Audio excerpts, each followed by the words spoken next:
The next day Moses sat to judge the people, and the people stood around Moses from morning till evening. When Moses' father-in-law saw all that he was doing for the people, he said, "What is this that you're doing for the people? Why do you sit alone and all the people stand around you from morning till evening?" It had been months since you had last laid eyes on your son-in-law, but even from afar, the stories, carried on the wind as it seems, reached your small village in Midian. You've been looking forward to the updates regarding those strange events, like water springing from rocks, or mysterious manna falling from heaven, a sea split in two. You thought to yourself, God was doing wonders through this lowly shepherd that you've come to know.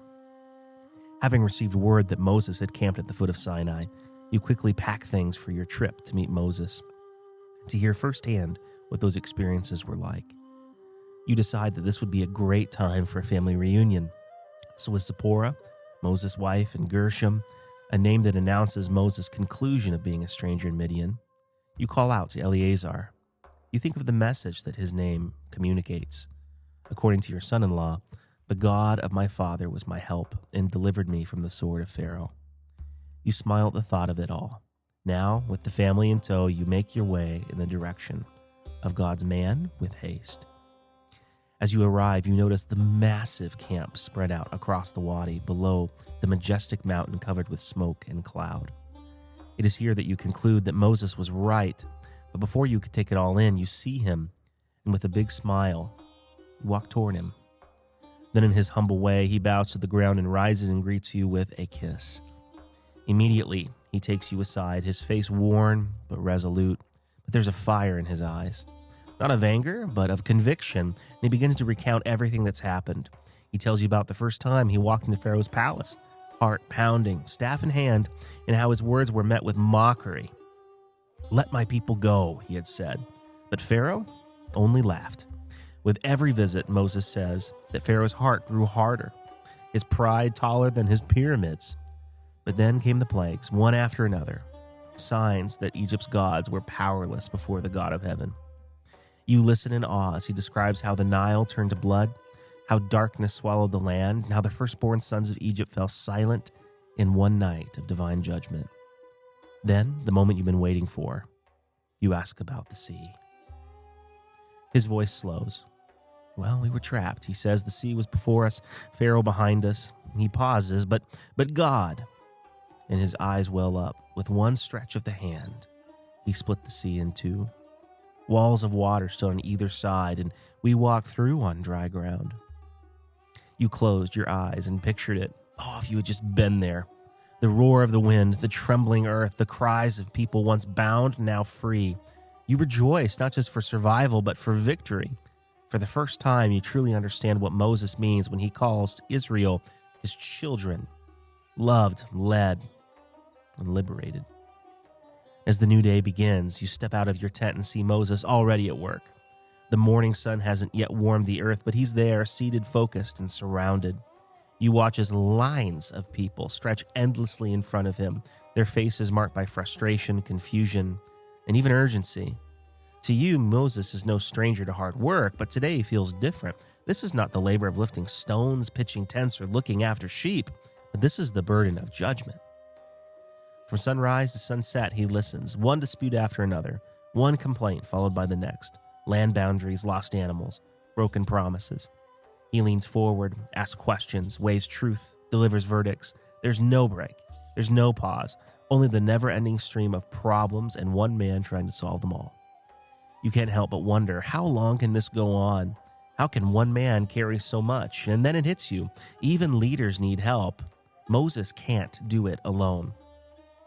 So, you pull Moses aside, speaking plainly as a father speaks to a son he loves. You urge him to teach that people, that God's decrees and instructions, to show them how to live and what to do. But beyond that, to select capable, trustworthy men, God-fearing leaders who could judge simpler matters, leaving only the most difficult cases for him. This was not about lessening his authority, but it was about multiplying his strength, about ensuring the people that receiving justice and guidance would happen swiftly, about preserving Moses, not only for his family, but for his calling, for the long journey ahead. A leader who stands alone eventually falls alone, but a leader who shares the weight allows the whole community to stand together. He didn't let pride block his ears or power chain his hands. Instead, Moses does what few leaders dare. He listened, humbled himself, and changed course. Burnout met its match in delegation. He stopped carrying the weight alone and started raising up others. Moses wasn't just leading anymore, he was empowering, and that changed everything. Now the congregation of Israel was beginning to take shape as a nation with order, wisdom, and shared responsibility. A nation learning that leadership is not about a single man standing above all, but about many faithful hands and hearts carrying the mission forward together.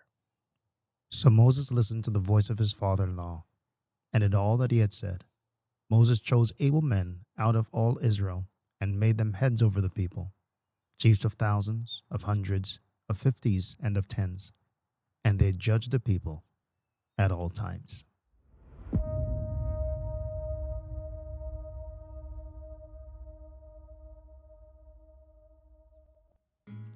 All right, it's good to be back in the studio. Friends, I have a good friend here with us, Israel Ramos. Hey, what's going on? Israel is a mentor and a friend of mine, and we've worked together in different ways over the past couple of years. And man, I'm just looking forward to this conversation. What about you, Garrett? Yeah, I've sat on different committees with Israel, and that's always been a blessing. And just coming in here and starting this show here, it's we've already had some good smiles and some good laughs, and that's already good. But now we get to share this conversation with our listeners, and I can't wait for that. Yeah, most people don't know. He looks like a serious guy, but he's actually pretty funny. Yeah, so tell us about what you do, Israel. I am the director for the Center for Adventist Ministry to Public University Students, also known as Campus, based out of East Lansing, Michigan. And we have a center that operates on the campus of Michigan State University, our largest school in the state of Michigan. And we're there to impact the campus for Christ. Love that. Amen. And I got the opportunity to serve with you in campus for about 5 years. And that was a great time to work with Israel. Yeah, you guys go way back. We go way back. Good times. Way back. Love that. It's actually Israel that actually, he was instrumental in getting me to Michigan because I came as an intern. So anyway, there's so much more that we could say about that. But today's episode, we're talking about constant conflict. Yeah, and why would you bring Israel in for this topic? Because this is a conflict resolution session between Israel and I. I'm just kidding. I'm going to show you conflict. I will show you conflict. Watch. Put it back on, yeah. For our listeners, he just stopped our music and started it again.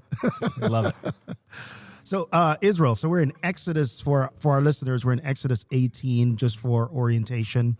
So that way we know where in Scripture we are. And we're talking about Jethro and his interaction with Moses. And yeah, Moses is definitely a hard worker, but there are a number of things that might have stood out to you having read this chapter as a leader. So just starting out, what are some things that came to your attention as you read? I think in a large way, the chapter to me spoke more about Jethro than it did about Moses. You know, from the very beginning, chapter 18, verse 1, it says, "Then Jethro, the priest of Midian, Moses' father-in-law, heard of all the good that God had, not all the good, but all that God had done for Moses and for Israel, his people." So right here, really, it seems to me as though like the central figure of Exodus 18 is actually Jethro, the father-in-law. So I think that at least for the first part of the chapter, the focus is on Jethro. Not so much Moses. So that's the first thing that sticks out to me. So obviously, as I'm reading this passage, what comes to my mind immediately, and should come to your minds as well, is your father-in-law. You know, my father-in-law. That's what comes to my mind as I'm reading this. I'm like, oh, this is, and I can actually see in my in my reading of this passage, I can see connections and parallels between my father-in-law and Moses' father-in-law. Yeah. And the relationship that exists between us and the relationship that exists between Moses and his father-in-law. In a way, the Jethro is not just functioning as his father-in-law, but as his father, as his mentor, you know, in many different ways. One of the first things that sticks out to me is how much wisdom, Jethro has. as I was thinking about my father-in-law, when we first bought our house, in Lansing, we got there, we purchased an older home, and my father-in-law, my mother-in-law would come. We inherited 2 acres of blueberries. Yeah. And I hate blueberries, and I have that's a whole different story. But I hate blueberries. Can't stand blueberries. All right. And he came and he was excited about the house. He's like, Israel, you got 2 acres of blueberries. You got to work this out. You have so many. We have a bunch of apple trees and a pear tree and cherry trees. All these, just like it was a really, really nice setup. And I remember him saying to me, if you don't start working on this right now, as soon as you get here, this is going to be your best option. Things will only go downhill from here. And he was in such a hurry to make me engage with my property, and I was just thinking, like, man, just everybody take a deep breath. We're going to be fine. Yeah. Relax. Why are you so eager? And now 15 years later, I'm realizing all the advice that he gave me when I first get there. I'm like, I should have listened to what he said. There's a lot of wisdom there. Yeah. And so Jethro, my father-in-law, reminds me of Jethro, the wisdom that he had. Yeah. I guess, that's interesting, right? Because when you think within the story, when we frame it within the context of conflict, not all relationships function that way. Yeah. Especially in-laws, right? Mm-hmm. There are many times you have the unhealthy version, not the healthy version that you just described. Yeah. I don't know if you've ever come across that. I have to be very careful because my in-laws listen to this, and so Dave, Chris, that was a horrible setup. I don't know if you had any. Yeah, I don't know. You pointed to me. I'm saying, no. I did not. That's not a point. That was raising my conflict head. is emerging. That is raising my head for emphasis. But what I'm saying is not pinpointing your personal. But I'm just saying, have you come across, right, in ministry? I mean, we counsel, but do we have those types of relationships that we see often on the other side, right? We see the healthy, and I mean, I have in-laws too, healthy, praise God, praise God, praise God. But you have the other side where some of those relationships can be unhealthy and quite a lot of conflicts. Yeah, I think there can be some.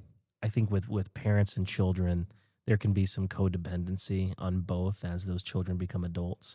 Obviously, Moses came to Jethro as an adult, right? When they first met, but he didn't have anything going for him, really. I mean, Moses was just a runaway. Mm-hmm. He was on the most wanted list in Egypt.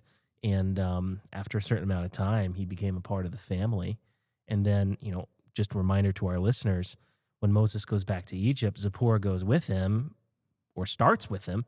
And then, And then he sends Zipporah back to go be with Dad. And so Zipporah's been back in her father's house while Moses is out doing his work, which probably could have added some tension. Yeah. When I read I think it could have. When I read the text, one of the lessons that kind of immediately jumps out at me is the support system that Jethro provides for Moses. Yeah. Which, to me, the very first lesson that brings out is that healthy relationships set you up for dealing in a good way with conflict relationships in the future. Agreed. Right? Agreed. Like without Jethro, without the healthy relation, and this is why I think it's critical for us when we're looking at the first few verses of 18, that we understand Jethro, because Jethro is in many ways the solution to Moses's conflict resolution strategies. Yeah. And so I think that the fact that Moses has such a good relationship with Jethro will set him up for success in his work as a minister. Yeah, that's a powerful point. Yeah, I mean, and that makes sense. You see Jethro from what we know about him so far, and really, I wish we knew more about Jethro. We don't find him super prominent in the Exodus story. And this is, I think, kind of the spotlight of him. But like you mentioned, Jethro is a priest. He obviously honors God. Moses has a great respect for him. And so, yeah, I think you're right. There's this healthy relationship with Moses that I don't know he really had growing up. Yeah, and that's what I was going to say, too. We don't read a lot about Moses' biological father. No. Right. And we could say that Moses' life was full of conflict, right, from the day he was taken to the palace in Egypt, and Certainly. then at the age of 40 being an outcast, after that. So what you're saying about Jethro is just so important because it speaks to even after you've experienced unhealthy dynamics, Mm-hmm. God can somehow provide a healthy version that will help you in your work. Yeah. And I think what we do know about Jethro, I think there's elements that kind of stick out. Number one, Moses is himself a strong leader.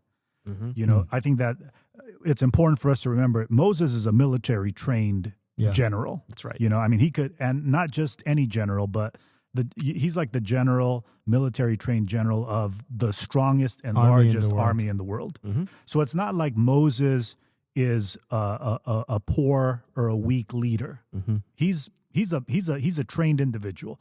He's got his education at the University of Egypt, top university in the world. So he's smart. So he's a smart guy. And actually, if you read in the book of Acts, you know, it says that he excelled in every single thing that course that he took. Yep. So Moses is a top-notch individual, which goes to show you that in order for Jethro to be able to impact Moses, to be able to have Moses listen to him, Jethro himself has to be a force to be reckoned with. You know what I'm saying? Yeah. Like, in order for Jethro to earn the respect, have the respect of Moses, Jethro himself has to be a quality guy. And then what we know, you already said, he's a priest. He's got an understanding of priesthood. He offers burnt sacrifices in, what is it, in verse 12. He blesses the Lord in verse 10. He's a spiritual man. He rejoices in the acts of God. This is critical. The rejoicing in the acts of God to me is critical because Moses, he's not jealous of the acts of the way in which God is blessing Moses, right? I mean, think about that just as ministers ourselves, right? Like how easy it is for us when God is blessing someone else for us to be thinking like, hey, God, how come you're not blessing me in the same way? Mm-hmm. But Jethro, he doesn't lack confidence. He's not upset that God is blessing Moses clearly in huge ways. None of that affects Jethro. He is happy with Moses' successes, and he is spiritual, and he can identify with Moses because he himself is a priest. This context allows Moses, for the relationship between Moses and Jethro, to be this is like a perfect picture of what a healthy relationship looks like. And if I can add to that too, I think one of the elements, and this is just stepping outside of chapter 18 for a quick second, we find that the first introduction to Jethro, when Moses met him, we find that Jethro hires Moses, so he's a business owner, who is leading employees, and Moses becoming one of those employees. So you also see that leadership exemplified in that area too. Which, I think that statement of Jethro being a force to reckon with, I mean, definitely you can see that. I like that observation too, right? Like game recognizes game. Yeah. And so Moses looks at Jethro and in essence is saying like, okay, respect. Yeah. Like I see you and I am that leader like Israel mentioned, but yeah, there's some years here that I could learn from. Yeah. And it's great that, you know, Jethro is on Moses' team. Mm-hmm. You know, he wants to see Moses succeed. He's not out to get Moses. And I think this is critical when we're dealing with conflict resolution as leaders, because the advice that we receive from people as leaders ourselves and as ministers, when you're dealing with hard situations where there doesn't seem to be a clear right or wrong way, right? Because you don't know the future, you don't know the outcome, and you're depending on the advice of someone else.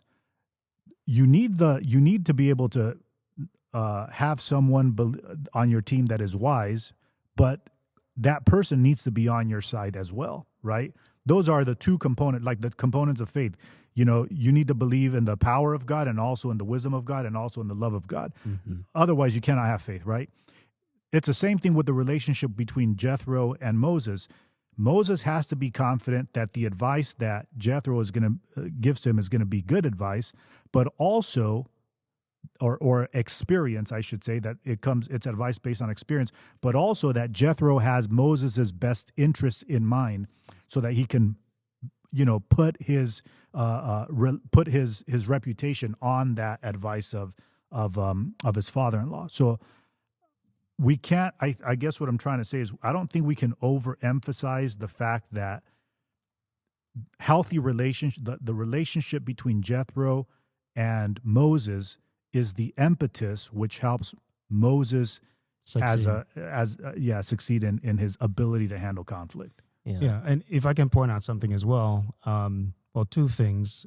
The first I would say is when Moses met God at the burning bush and the assignment was announced, you find that Moses goes back to Jethro to get his permission before he goes to Egypt. So that highlights another aspect of that relationship. So he had respect for Jethro. Yeah. Mm-hmm. Yeah. Yeah, and just the way that he meets him here in this chapter, right? He gets to Jethro and Moses falls down in submission, right? Yeah. And kisses him, which is a beautiful thing. Not to jump ahead a little bit in the narrative, but later on in the story in Exodus, you find that the ones that Moses is supposed to be able to lean on, for instance, Aaron, Aaron lets him down majorly. Yeah. Miriam lets him down really bad too. And Jethro is that guy that doesn't. Yeah. That quiet influence in the background. Yeah. And that's what was coming to mind as well. You know, Jethro, other people tried to help Moses. They messed up severely. But Jethro was a guy who had Moses' best interest and the wisdom and the experience. That's amazing. And he's kind of like that. And we mentioned at the beginning too, like there's not a ton about Jethro in the narrative. And I think that gives so much insight into the type of leadership that Jethro had with Moses. Because Moses was the leader of Israel. But Jethro didn't really need, he was comfortable leading from second chair, right? Like he was okay taking that step back in the background and giving Moses this advice. Wasn't flashy, but Moses needed Jethro. And Jethro's kind of in the shadows, and he prefers it that way. Now, can we talk about this aspect in 18? The fact that Jethro brings Moses' wife and kids to meet Moses, right? What does that say about his role, right? And I know we're talking about leader and father-in-law here, but how does this piece fit in, right? Like we don't see. Well, I guess I'll let you answer that, Israel. How does this piece fit in? The fact that Jethro would bring Moses' family back to him. Yeah, I don't know. I'm not really sure. I haven't thought about that a lot. I think what immediately comes to my mind is that I don't know if there's no conclusive feedback on whether what I'm saying is true or not, but maybe there are elements in, Moses could be focused on his work so much so that he's neglecting his family, or he's missed, clearly there are times when Moses forgets about home issues that need to be resolved, right? Taken care of. And so he's got that history. I'm guessing that maybe perhaps, we don't know if Moses called for his family. That could have happened, but what we do see from here is the fact that Jethro is aware of the family dynamics and their importance beyond work and beyond ministry. And the family dynamics are part of the ministry that God calls us to. And so he's at the very least aware of that, and at best helping Moses understand this importance. What came to your mind, Jermaine, in bringing this up? Well, for me, I just, again, within the chair of a mentor, like putting Jethro in that seat, I think it announces, like you were saying there, Israel, the fact that you can tell that at least he had the sense of mind to say, Moses, I don't want you to miss this piece, right? I want to make sure that ministry includes your family, right? And not isolation from it. So like Jethro could have just gone and visited Moses and come back, right? But this is a very deliberate act to bring the family in. And like you said, we don't know if Moses had called to get the family over, but either way, you do see him acting this way. Like he took Zipporah. That's the word the Bible uses there. Like and brought her and the kids. Yeah, and there's no, at least from we can tell in the text, there doesn't seem to be any tension or awkwardness between Jethro and Moses. Exactly. Like, man, if I got so busy at work that I sent my wife and kids home to live with my father and mother-in-law for a while, and by the way, when they did left, my wife said, "You bloody person," right? Remember? Yeah, that was the last Moses conversation. Kind of left tense. Yeah. And I'm sure Zipporah probably went back a little bit frazzled and just struggling. And Jethro here doesn't show any anger or resentment for that. Verse 6 says, "And he said unto Moses, Jethro, I, thy father-in-law Jethro, am come unto thee, and thy wife and her 2 sons with her." So it does seem to indicate that Jethro was the one that takes initiative, that Moses is not calling for his family, but Jethro is the one that says, "Hey, I'm here to visit you, and I brought your wife and your 2 sons." So I think these things are important. You know, the more I read about this, I'm by no means a Moses. You know what I'm saying? Or trying to compare myself to he's the greatest leader outside of Jesus probably in all of Scripture. Yeah. But the more I read this passage, the more I can see, you know, the blessing of having someone of more experience and the stability that they bring to my ministry without even having a direct impact on my ministry. You know, so many things that come to mind, you know, when my father-in-law's come and says, you know what? It's great that you're working hard, you're trying to do this and you're trying to do that, but don't forget, at the end of the day, when you come home, it doesn't alleviate the fact that you have a responsibility at home too. And all these little gentle reminders that come with, they're small comments that come with years and decades of experience of the journey that you're on. You think that you think you're doing something special, but many men have gone through this. And we have a lot of wisdom to share with you and how we've grown from our mistakes. So I see that in Jethro's life and his advice to Moses. There's something now, I think, that emerges in the narrative. So you have this relationship that is strong. And I think the strength of that relationship is a necessary context for verse 14. So when we hit verse 14, Jethro comes, he speaks with Moses, he tells Moses, hey, I'm bringing your wife, your kids with you. We have a little bit of insight into the lives of the kids and their names, the meanings of their names. Now they're checking how the other person's doing, their welfare. Moses begins to talk to Jethro about what the Lord has done. Jethro rejoices with Moses, strengthening, the narrative strengthens that relationship that exists. And then the next day, Moses goes into work, right? And Jethro has a glimpse of that. And verse 14 picks up there.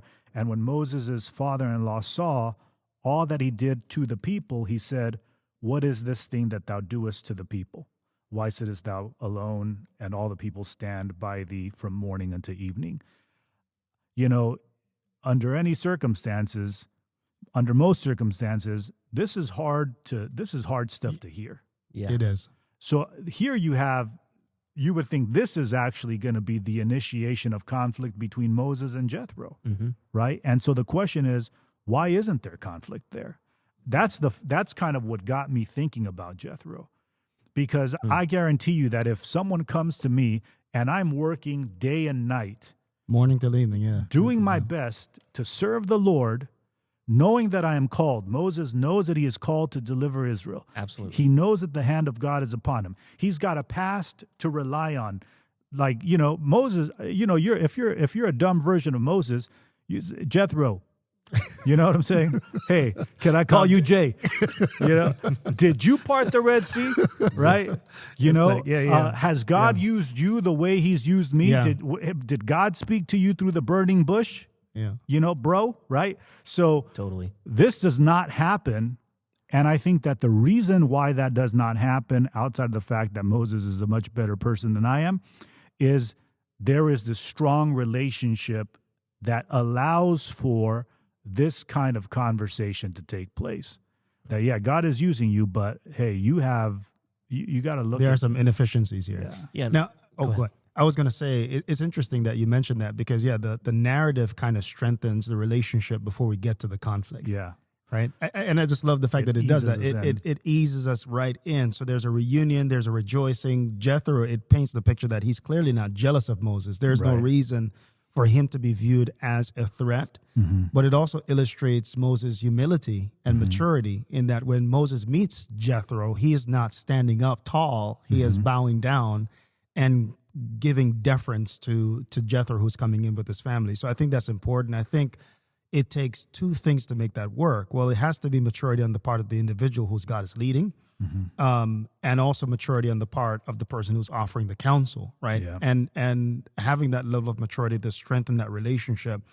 And it's interesting, right? What you said, what came to my mind is the manifestation towards Moses that God gave, right? The burning bush, like these are monumental things that have never happened in the biblical account, right? Moses could have literally used any one of these to say, look, you do not have a right to speak to me. the resume this guy had. One thing in Moses' resume up to this point, it's a life achievement award for anybody else. The climax. Yeah. Yeah. Which is one of them. The guy's got like 5 up to this point. You know? just one. Yeah. Yeah. I was going to say the same thing too, right? Like the intentionality of Jethro to be like, God is doing amazing things and he's doing those things through you, right? Like he recognizes that in Moses before this potential conflict could come up. I'm curious if he knew that was going to come up or not, because he hasn't seen Moses at work yet, but he does give thanksgiving with Moses before this potential conflict could happen. Yeah, he recognizes that. He never says, "You're great, Moses." He says, "The Lord is good."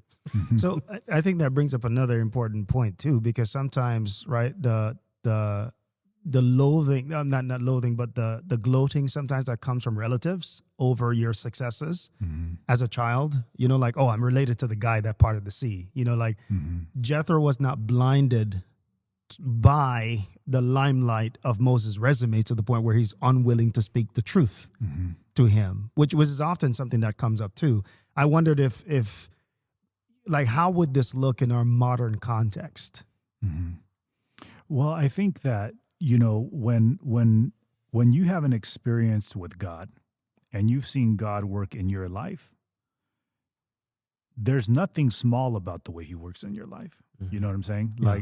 Like the fact that we're alive, the fact that, you know, we experience relative success in our ministries, all of these are given to us as indicators that God is like, I'm with you, just in the very same way that I am with Moses. Now, Moses can part the Red Sea, and you might not ever have that experience, but it doesn't change the fact that I'm with you in the same exact way. And so I get the impression from Jethro, the fact that he rejoicing is an immediate response. These are all acts of character. You know, That's you cannot hide character. That's right. Like this is it's a natural response for him to rejoice. That's because that's the kind of person he is. It's natural for him to offer a sacrifice. That's the kind of person he is. It's natural for him to bring the wife and the kids to Moses. That's the kind of person he is. Why? Because he is a priest. He has been in the presence of God throughout his work and ministry. Got it. And so when he sees the acts of Moses, he says, actually, this is the same thing, just different, right? God is with me the way he's with Moses. It's just a different manifestation of the same God, the same power, the same everything. So because of this, Jethro has the depth of experience and character to not be wowed in a significant way by the way in which Moses is being used, because he knows it's the same God. Yeah, it's the same calling, just different events, right? And, you know, Jethro also, I mean, if Moses had said, like we had mentioned, who parted the Red Sea, right? I mean, Jethro could have responded with, well, who took you in? And where does it end? You know? Where does it end? Yeah. Yeah, but I like what you said. Like, this is the character of somebody that is submitted to God and has so much experience that Moses can learn from, and the humility of Moses to take that. Well, and I think maybe then we could maybe just highlight this one point then for our listeners. I think if I hear you right, what you're saying is dealing with conflict takes character. Right? Yeah, I think you cannot, every act is a revelation of character, right? The book Education tells us that. And right here, you have a situation where under most human perspectives would create a conflict, but it doesn't. And that has to do with simply the character of Jethro and the relationship that has emerged between those two characters. I'm inclined to think that Jethro did not know, you know, what Moses' schedule looked like. What's going to happen the next day. Agreed. So it shows you Jethro's he's not interested. He's not like, you know, how we have modern day now. All right, if I'm going to say something negative to somebody, let me couch it with positive, negative, positive. The sandwich method. Yeah, he's not, you know, he's not reading a John Maxwell book. Like, this brother is, he's genuinely happy. Doesn't need to say anything negative. Yeah. But it just so happens the next day something negative comes on. So I think that the relationship here is critical, because this is what shows us the lesson that under the right circumstances, with the right investment in the relationship, and with the right character among the two individuals, conflict is not necessary. Yeah, I wonder too if in the sharing that Moses had with Jethro in his tent, if they covered also the conflicts that Moses experienced with the children of Israel. Mm-hmm. I mean, because that was daily. The complaints, the grumblings, and this could be something that Moses, again, going back to the character thing, Moses could have responded with that. You have no idea what I've been through. Yeah. This has not been easy. This is the only way I've figured out how to make this work. You have no idea. But yeah, that's not his response. Yeah, and notice too that Jethro isn't just rejoicing and having these conversations with Moses, but there in verse 12, he brings in all the elders too. Mm-hmm. They have this conversation not just with Moses, but Aaron is invited, the elders are invited, the whole team is invited to experience this. And you wonder if those conversations happened. We're glad that you're here, but you should have seen us a few weeks ago when we couldn't drink any water because there wasn't anything. There's a phrase there in 12. It ends with these words, right? It says to eat bread with Moses' father-in-law before God. Right. Mm-hmm. And I think this highlights that vertical relationship, right? Even though they're having these discussions, these dialogues, at the center of it all is they're doing this in the presence of God. Mm-hmm. I wonder if, when we deal with conflicts, if we were to imagine ourselves in the presence of God. Mm-hmm. Yeah, I think the impact that would have in our lives. I mean, so many times actually conflicts arise because we're not aware of God's presence. Yeah. Mm-hmm. Think about the fights, the conflicts we have, with our spouses, right? You're thinking God, if you were here telling my wife to behave, right? This would not have happened. Telling her that I'm right, we would not be having this situation right now. So we're not aware of the presence of God. That's so right. we're like, all right, I'm gonna have to teach my wife a lesson here, and then that's why we have conflicts. Yeah. And anytime there's a conflict is, I think, because we're unaware of the presence of God. Yeah, that's a powerful point.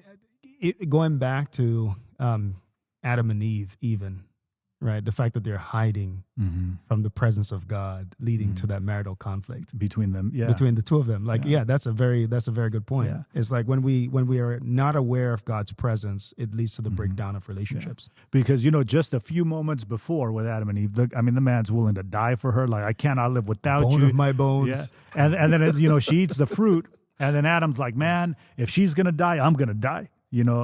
And so, because she was tricked to eating the fruit, but he ate the fruit on purpose. And so a few verses before, Adam's willing to die with Eve.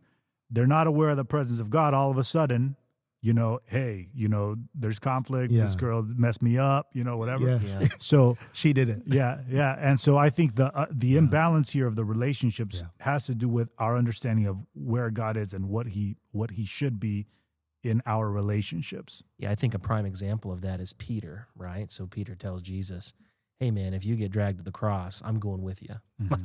You're not doing that alone. And then what happens? A few denies him, chapters later, he's cursing the name of Jesus Mm-hmm. when conflict arises and he's in danger. Same situation. Yeah. Yeah, there might be constant conflict, but we need to be aware of where God is. I think that's an important thing I'm going to take away from this conversation.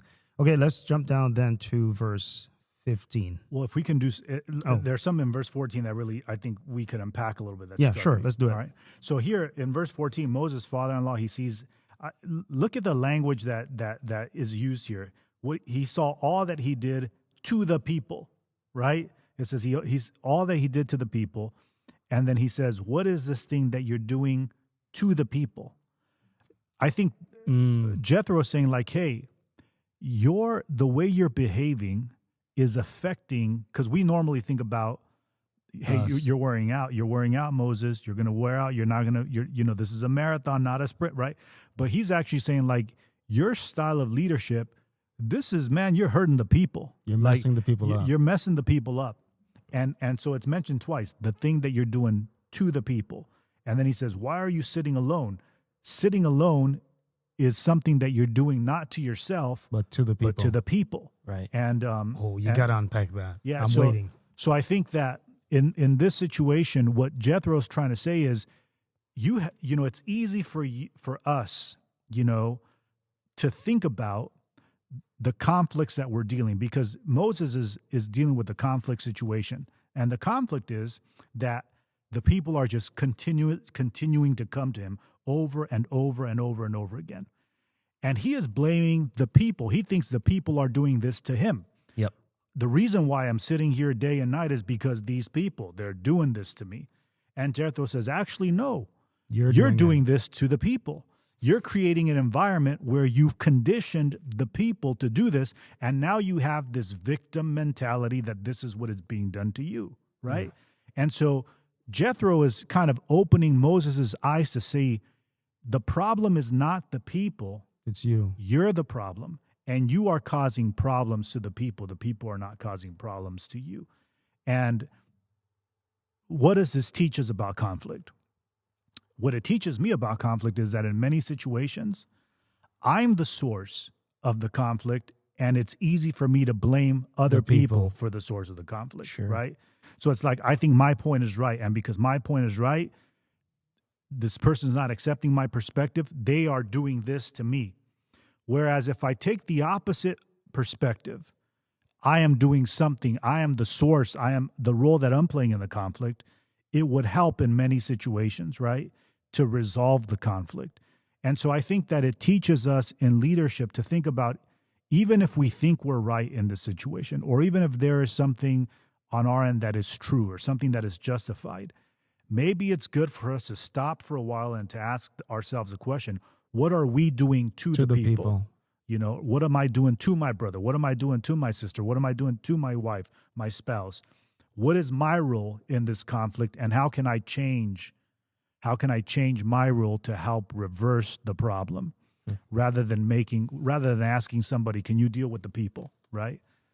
I think what you're describing is so different than our modern day type of leadership, right? Because leadership, the way that we structure it, is often we see it as, you know, the leader at the top, right? It's always within the frame. Like when you think about just influencers, social media influencers, like they're the center of everything, right? It's the people that, and if something happens to them, it's the people that it's like, this is what the people did to me. Like the people got me here. The people are going to make sure that I stay where I'm at.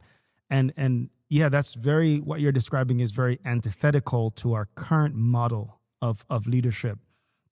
And I wonder, how do we get out of that trend, right? How do we step away from that insular victim mindset when things go wrong, starting to think, well, the people did this to me, instead of taking responsibility ourselves as leaders and saying, no, actually, it's the other way around.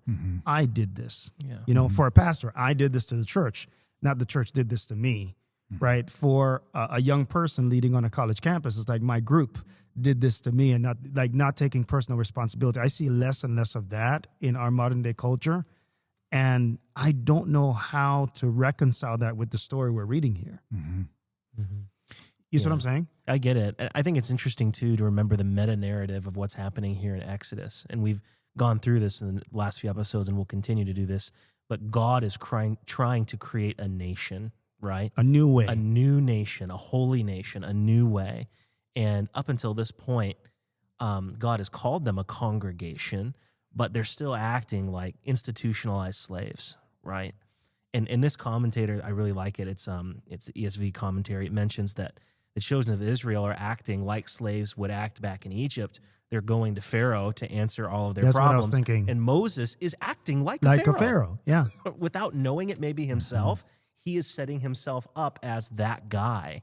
And the children of Israel naturally respond to that, because 400 years of institutionalism, that's just how they respond. Of course we'll go to the guy because he's the guy. Yeah, that's what we do. Yeah.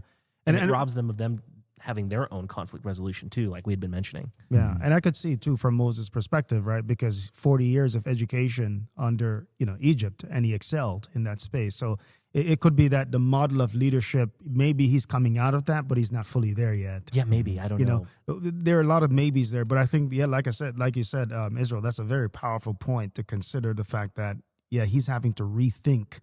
And Jethro becomes the catalyst for this rethinking, which is just very powerful in terms of how God is working this out. And you were mentioning the at the center of the problem is self-centeredness. Yeah. Right.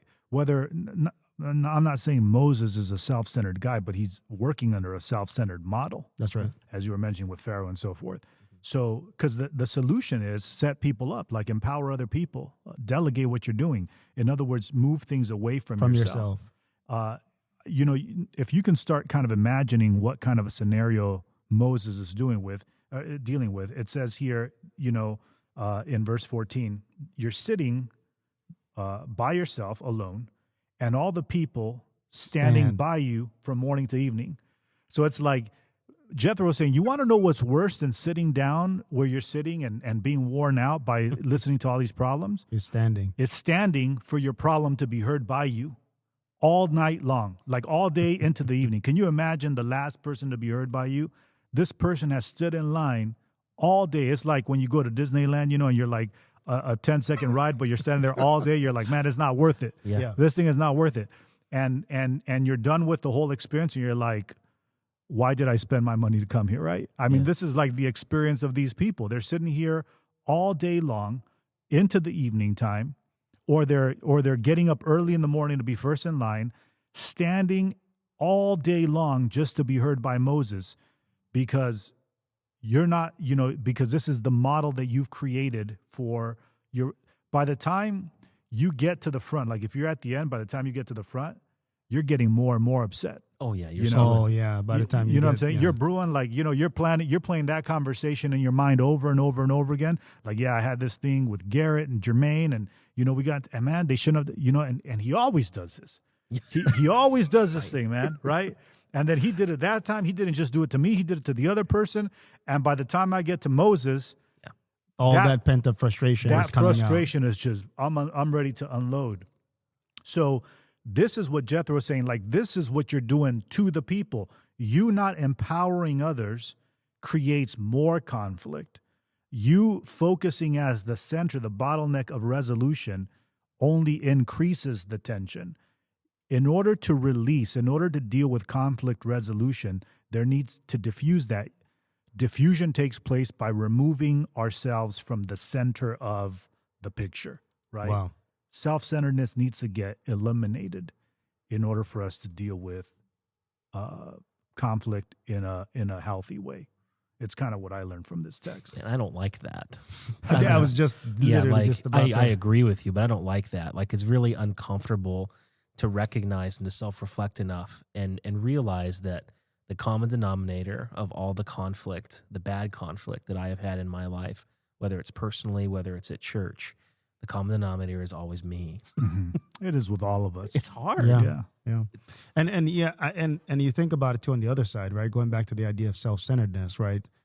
Usually leaders like being the person to make the decision, right? I mean, you want everybody to come to you, right? In some sense, if we were to narrow it down to just a selfish human nature, right? That's what you want. You want to be the guy, right? Or the girl, right? However you frame it. And it's interesting.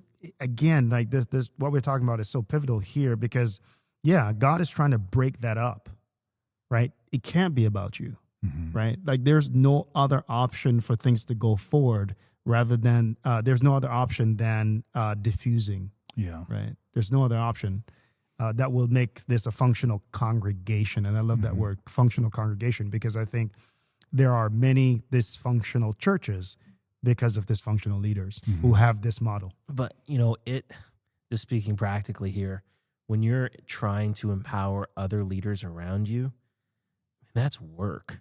Yeah. Like it's hard because you have to trust them, and you also have to recognize that when they mess up, then it's all going to fall back on you too. So might as well just do it all myself, right? Yeah, that's probably what Moses thought. Yeah, exactly. We're calling Garrett Moses from now on. No, I mean it's just work, man. Like trying to empower people that are going to mess up. Like that's just Well, you could say he tried before with Aaron.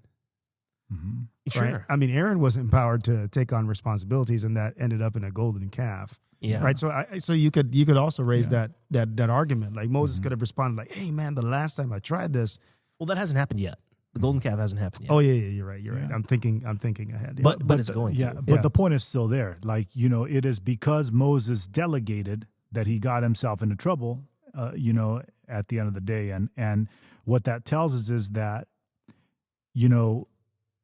just because you're going to deal with hardship and just because people make mistakes does not change the fact that God's plan for It's still a to self-centered leadership is the best way to resolve conflict, because anytime you look at this model, by the way, of removing self from the center, it's across the field everywhere you look in Scripture, right? From the creation story, God wants to create the world. He's like, you know what? Let's create the world. Jesus, you do it. God could have created the world himself. He allows Jesus to do it. Jesus says, okay, I'm going to create the world. But when Jesus creates everything, what does he write in everything? God is love. Every cell, every blade of grass, every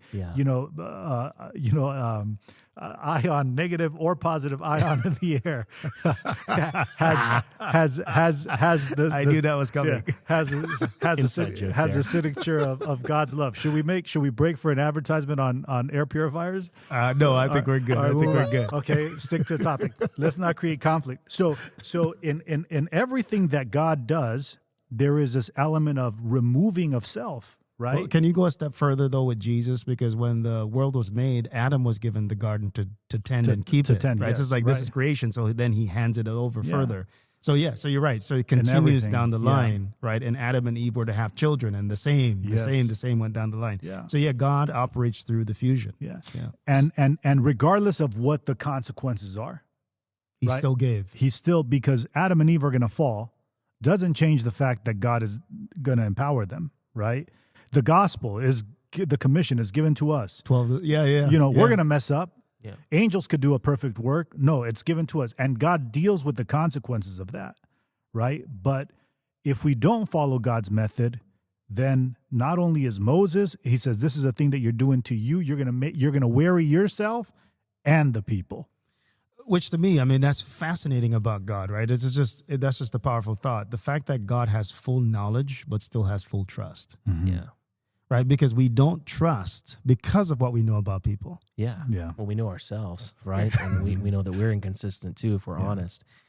And on a personal note, Israel, and practically too, and I don't know how you're going to answer this, but so those of you that are listening to this podcast, Israel was the founder of GYC, which has been a profound impact on my life, right? Likewise. And GYC started off pretty small, right? A few hundred people coming for a youth convention. And then it grew into a movement of thousands of young people. And there came a point in GYC's history where you decided to pass on the leadership of that movement to younger, more inexperienced people. Mm-hmm. And that's been going on for a while now. And and I don't know if any of the young people that you have empowered have let you down. I'm sure there have been some that have. Mm-hmm. How do you deal with that as a leader, to take something that has your DNA on it and it's something that you love and you've poured so much time into, and then you're just like, okay, I'm going to take this and I'm going to give it to the next generation? Like how do you personally work through something like that? Yeah, it's interesting how the outside people view GYC versus how I viewed GYC from my standpoint. Sure. I think I can relate to Jethro's experience in terms of my experience with GYC. I sense the presence of God. Amen. And for me, I've always known, and in the back of my head, I've always known what, and I remind myself of what my experience has been. I remember there's clear moments in my life, whether it's through GYC or through other things, where I feel like God is doing something great in my life, where my prayer is like, God, do not remove the veil that blocks me from the way the world sees me, right? Because I know, I have a past. Sure. I know I have insecurities. I know I have very, very clear weaknesses. Yeah. The people closest to me would not hesitate to be able to identify them, right? My kids, my wife, they know that the broken man that I am. Yeah. And if all of these things of who I really am, my past, my family, whatever it is, if this was to be exposed, the damage that would cause, the embarrassment that would cause to me, my family, and the work, it's a miracle of God and His grace that God uses people to do this, right? And so I always tell, whenever we deal with pastors and we're training pastors, one of the first lessons I teach is what qualifies you to ministry is a reminder of who you are. The moment you forget who you are, you're disqualified from ministry. Yeah. Because you're listening, right? Like as a pastor, how many people have you listened to their story? My husband is beating me. Yeah. My wife cheated on me. My dad and my mom are cheating on each other, or they're drinking alcohol and they're serving in church leadership. All of these different things. You're listening to the stories of other people, and if you for a moment forget who you are, you start to judge them. Oh yeah. That's How right. they, That's right. But it is it is in remembering who you are that you do not pass judgment, that you realize, were it not for the grace of God, I would be that and worse, right? Yeah. And so remembering who we are and God's grace and goodness to us allows us to let go, allows us to let go of the need to be right, the need to be successful, the need to be great, the need to be at the center. All of these things are the result of our own insecurities. The moment we recognize God has been good to us, we can let go, right? We can let go. And when disappointment is not as big of an issue as pain, right? When someone deliberately tries to hurt you, Sure. then that's a lot different, because we can deal with a person makes a mistake. You remember, I made a mistake. I've made many mistakes, but it is when people intentionally try to hurt you that there's real damage that is caused, I could say. I love Yeah. that. So when you forget who you really are without Jesus, then you're kind of disqualified from ministry and Yeah. from leadership. Yeah. And I think that applies so much to this story, right? Moses is hearing those things, not just a few times a week, but moment by moment, every single day. Mm-hmm. Yeah, I could see how it'd be very easy for Moses to forget. Mm-hmm. If Yeah. anyone could have a big head, Oh, I'd be Yeah, Moses. would be Moses. I would say, to add to that, what Israel is saying too. I mean, I personally experienced it, having done the campus residency program. So I'll put an ad for that there. But I think one of the lessons that I remember hearing from you is the thought that failure is an option, mm-hmm. right? Like failure is never eliminated when someone is empowered, and I Right. felt that. Like Mm-hmm. working with you, like I often felt like I felt there are some days where, man, I'm like, yeah, that was a really bad decision. Yeah. And you make choices, and you're like, man, I wonder if this is going to be approved, right, by someone that you look up to. But yeah, to hear that, yeah, failure is an option, which again, it eases a lot of that tension. It's like what I want you to do here is, even in the presence of failure, I don't want you to forget, well, number one, who you are, but don't forget that you should try, Mm-hmm. right, and keep trying. yeah. Right, which again is very empowering here. Like, and I love the fact that Jethro doesn't solve the problem for Moses; he identifies it. Yeah. Mm-hmm. Right, Yeah. and he gives pointers, but he's not appointing people. To like, oh, okay, Moses, I brought up a solution. Here's what I have in mind. Here are 10 guys that are already selected. Right, we already have a voting system in place. Mm-hmm. Right, so it's all solved for you. But again, even Moses in this conversation is empowered to do something. Yeah, and there's that risk factor, like you mentioned. Like when you're teaching your child to walk, you got to let go of their hand at some point. Mm-hmm. You got to take off the training wheels at some point, right? And allow them to fall and bust up their knees Mm-hmm. Yeah, and experience that. Yeah. And that's hard to do as a parent. Mm-hmm. And I think that at the foundation of all of these things, what emerges is, in order to deal with these difficulties, you need a strong relationship with the people that you're dealing with. Mm. And at the center of these core relationships, in order to have strong relationships, you need people of character. Mm. And how do you build people of character? People of character are built by having people that recognize God's experience intersecting in their lives, right? The presence of God in their lives.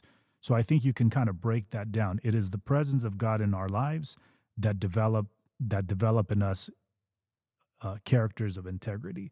It is the development of relationships with people of integrity that provide a context for us to be able to go out into the world and to deal with the conflicts that will arise because we're human beings and we make mistakes.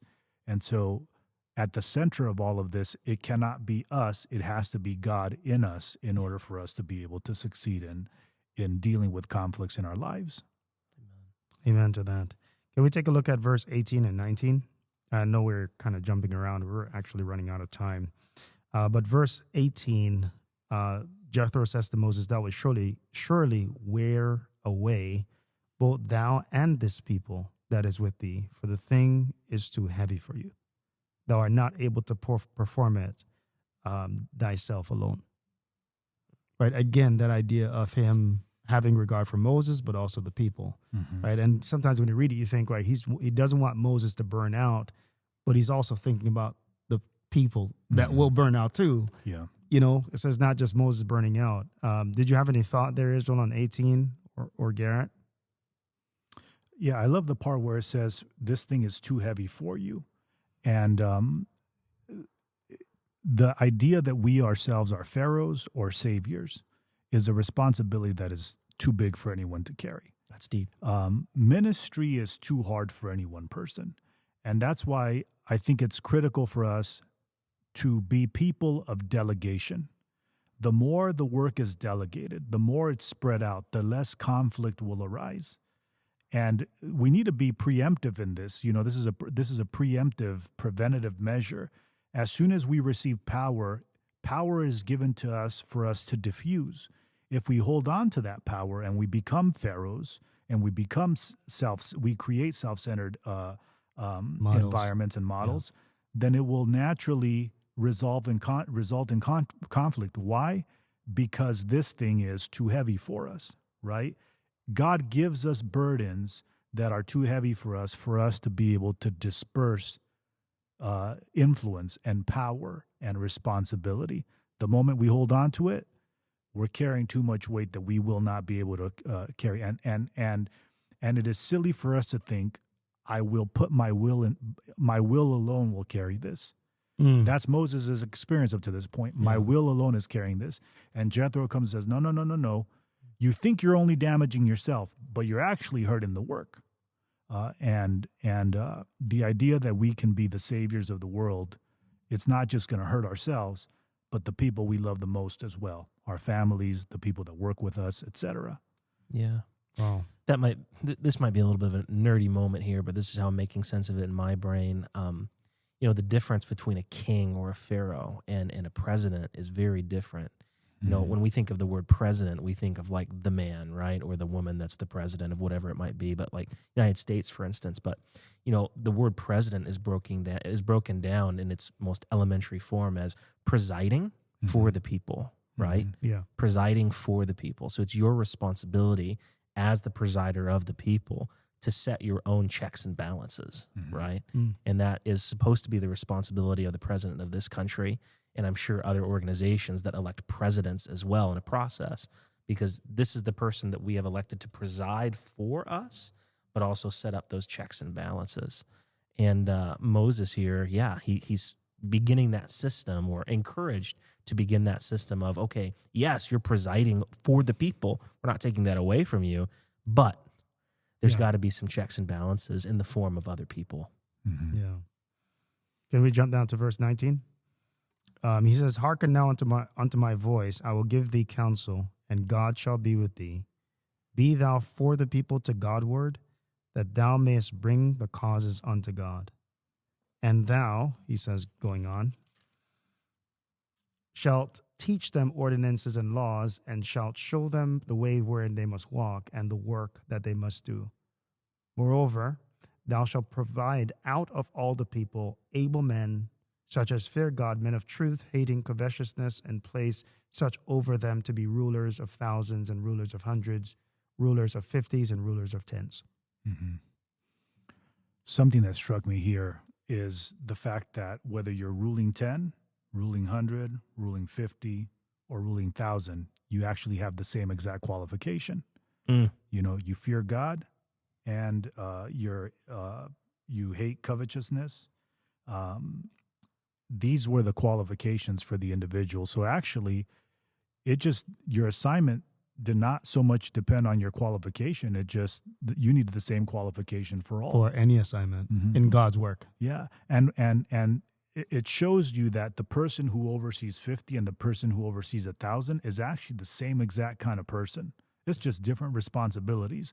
The person who splits the Red Sea and the person who offers the burnt sacrifice, it's the same type of person, just different responsibilities.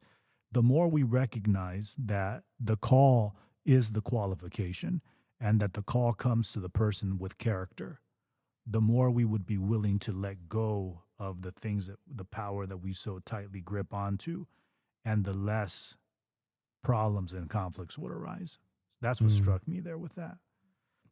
No, I agree with you. I think it's a very good thing for us to remember that. I like what you said, that the call is the qualification. I love that line. I think it's easy for us to play that comparison game of, well, God has only given me the 10, and he's given my brother over here 1,000, and our relationship with God is the same. Why does it feel like God favors him over me? Right? And of course, that's a dangerous thought in and of itself. Yeah. But God gives us what we need, and for me, my need might be you can handle 10, not because you can't handle more, but because you can't handle that kind of position. Well, I think again, it also shows the flawed view of favor, right? Because in this story, and going back to what Israel was saying earlier, is the favor is not in the responsibility; it's in the call. Right. Like that's where God shows his favor. Like God is the very fact that he called us is a demonstration of his goodness And a miracle. Right. And it doesn't matter what the responsibility is. Like, I mean, we should like just be grateful for the call, Totally. you know?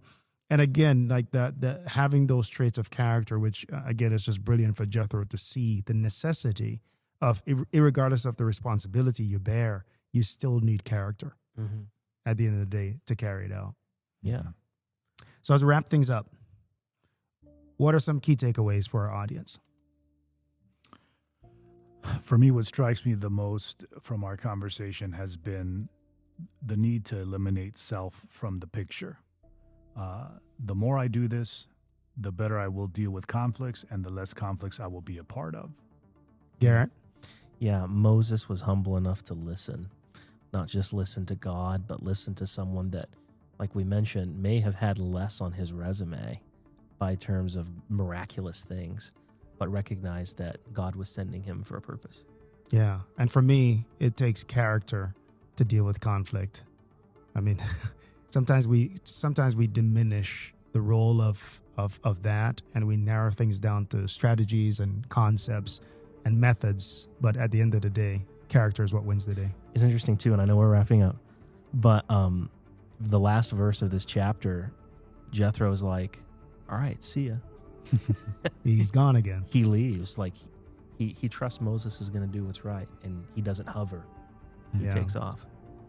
Well, all right, everybody. That's a wrap. Thank you so much for listening to the Godding Podcast. Again, I'm Jermaine. I'm Garrett. Thanks for coming, Israel. Hey, my pleasure.